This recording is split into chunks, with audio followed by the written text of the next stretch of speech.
This stops when we want it to stop. The moment enough Australians say, that's it, it's over. If you don't put the tools down, then this will continue until they have killed all of us, and that's what this is about. This is not about health, this is not about a disease, this is about destroying the Australian people. From today, tools down, make whatever excuse you need to, stress leave, holidays, long service, whatever. Close it down and just get yourself through to Christmas. Shut down the country, make it ungovernable up until Christmas, and you'll be fine. What happens at Christmas, Ricardo? Watch this space. Yes, I'm backing you. I'm with you, mate. So am I. I'm with you. All right, here we go. Welcome to Wake in the Future. I am Pat. Well, what's up, guys? I am Joel. Thank you for tuning into Wake in the Future's daily morning episode. Today is Saturday, November the 20th, the year 2021. And here we have Mr. Bosi going full-blown theatrics, wearing the military garb. And, Pat and I have discussed this fellow before, and I don't buy it. I don't trust it. I don't know. Maybe we haven't learned. Maybe history hasn't taught us anything about proclaimed saviors and military garb. Maybe we don't learn. And somebody raised a very important question. What about at 2020? I mean, what happens Christmas? After Christmas? Yeah. And he just completely ignores it. Yeah. What was that question? And that's, one of the many worrisome things there. We're both a little tongue twisted, I guess, this morning here. But, when we played him, clip of him, I think about 2 or 3 months ago, we posed a question specifically to Australians, what their thoughts were about him, and kind of, a little bit of a mixed bag of results on people's opinions and thoughts of him. So I guess I would throw it out there one more time. Here we are a few months later. There's another short clip of him up at one of the protests with Aussie Cossack. And basically the clip is just him saying the Our Father, which is, all well and good. But, again, if he is to be a trusted politician, are we working backwards or are we working forwards here? Because, anybody who thinks that politics at this stage is going to help us, any one politician, I would just have you take a peek at Donald Trump and see how well that worked out here in the United States. This idea that a single politician is going to be a savior for anybody, to me, is just insane. And that's just my personal opinion on it. You guys don't obviously need to agree with me on that. These people are thrown at us by the very system, by the very people that we are at war with right now. So a guy like Ricardo, Bosi, he's going to tell us all the things, just like Donald Trump told us all the things that so many people wanted to hear. Me personally, I never really cared for the man.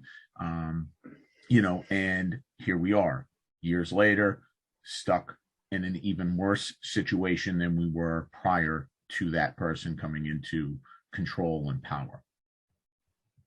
Well, that's just it.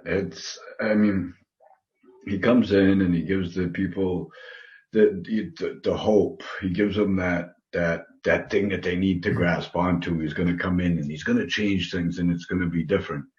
And why don't we just look at the people in power throughout this COVID scam that have spoke out against it? They're dead. They're dead. That answers it.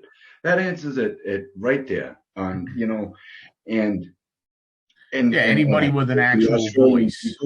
I feel for the Australian people. I understand it. It's getting very crazy over there, and I understand you're doing everything that you can to fight this. But I think we have to get creative, because we're just there's something not working, because it's not stopping.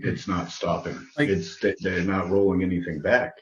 For example, what he said about, stop going to work, whatever it takes, just stop, put your tools down, stop going, it makes sense, because it is, as we all know, non-compliance would be the only non-violent way out of this at this stage of the game would be but that in itself is going to create violence, from the state. They will not allow for that to happen.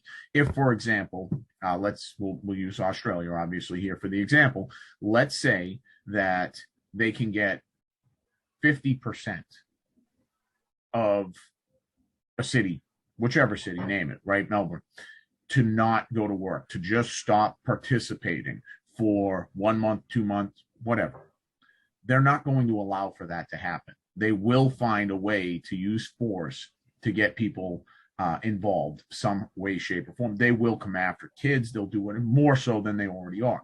So that's where, we also need to wonder, are we past the point where, non-compliance is going to work? I don't know. But I do know that one person coming in with great words and great intentions on the outside, or on the surface rather, it hasn't worked very well for us in the past, especially when they are involved in the political system. And if we look at everything, and if we look at all their papers and documents of how they want the world, do they really care if people don't go to work? That's very true. They're trying to shut down the whole system anyways. Yeah. That's their goal. I go to work every day, and guess what? I don't comply to a damn thing. Yeah. Maybe it'll give them just what they need for building back better, right? Yeah, and and guys, again, I'm not saying anything. I'm not trying to say anything negative. I understand it's absolutely crazy over there, but it's like the whole thing of the protests. Where are we protesting? Why don't we start protesting the people that are actually doing these things? Yeah, let's do that. Mm-hmm. Well, and honestly, and I don't promote violence, Pat, and I'm going to go right out there and say it, but there is absolutely no use of a gallows in the noose without a head in it. I don't disagree with you there. All it is some boards and a piece of rope with a loop. And I'm not condoning that. Because we've done that for centuries, and we end up right where we are today. Right. Well, and Joel and I, we discussed this prior to recording this morning, guys. And, my point to him was this, is it would be just like me walking up to somebody, pointing a gun at them with no intention of shooting them. You just don't do it. And that's the thing. And again, that's where we start to make a serious, fork in the road from non-compliance to violence. And, there are many out there that do feel like it is past that time and that it's necessary.